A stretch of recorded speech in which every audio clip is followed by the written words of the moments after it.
So before we get into this, how many of you think about your brain every day? No. I mean, we have thoughts every day, right? We have memories every day, and we have behaviors every day. Those things seem to go together, and they all come from our memory. I mean, they all come from our brain. So why don't we think about our brain very much? It's metacognition. It's thinking about the way that your brain thinks, sure. Okay. Sure, yeah. But why don't we? I mean, when you're going to the gym and you exercise, right, you think about the muscle group that you're exercising. When you read a book, you don't think about your brain. So how is it that our brain plays such a significant role in every second of everything we do every single day, and yet we don't think about it at all? I don't think that memory just came from my temporal lobe, right? I don't think my parietal lobe just helped me figure out what sense I was just sensing and why I sensed it. I don't think about why I saw what I just saw because I processed it in the back of my head. But for some reason, our brain does this without even thinking, without even any processing at all, and we do it every single day, all the time. This is a little bit about our brain. We're not going to go in depth. I'm not going to discuss all the structures of the brain, but there are some points I want to make about this. If you look at these lobes, these are the four lobes of the brain. Limbic, it's not a lobe, it's a limbic system. But the reason I like the picture is because it's colored. Everybody likes color.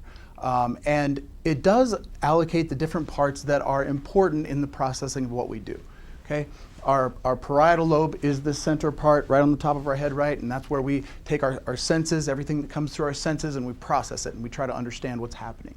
The green part is our temporal lobe. That's where our memory and our language acquisition and our hearing, our auditory processing happens. The yellow, the occipital lobe, is where all of our eye information comes in. All of our visual information comes to the back of our head, interestingly, and is processed in some way so that we understand it. And then, of course, our frontal lobe, which was the last developed in our human brain, depending on how you process that. But the frontal lobe is all our executive functioning, right? That's how we organize our day. That's how we process time. That's how we manage the different activities that we're doing. It's our judgment center. And the thing that I want you to really recognize the most is the fact that all of the rest of that is built out here. It's our neocortex, and it's all built around this central part, which is our limbic system. And the limbic system is our emotional system. So in between, webbed inside, all of these different lobes that allow us to do all this different processing every single day is our emotional system. Now, the disclaimer of every person who does anything with the brain is that no one part of the brain works unilaterally, right?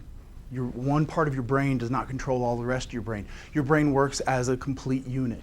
And so the neurons are wired together. And so as you can imagine, any processing in that neocortex outside doesn't happen in isolation. It goes through your emotional system. And your emotions underlie everything you do. They play some role in every idea that you have, every thought that you think, every memory that you have. They're part of it. They're tied into it.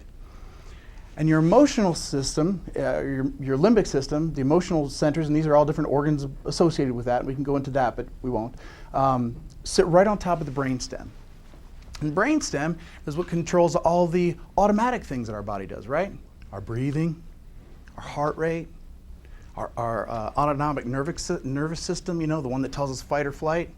All those things that just our body does are right beneath the emotional system, which is a filter and a part of all of the rest of our neocortex. Now, the point I'm trying to get is that once you understand that the brain is what controls all of the rest of what happens in you, and that your thoughts are directly connected to that process, right? If you're having a memory, and the way that your memories are categorized includes your emotions, and the way that you understand your emotions a lot of times has to do with your memory, then you can't discount that any one part of this doesn't function together, including your emotions.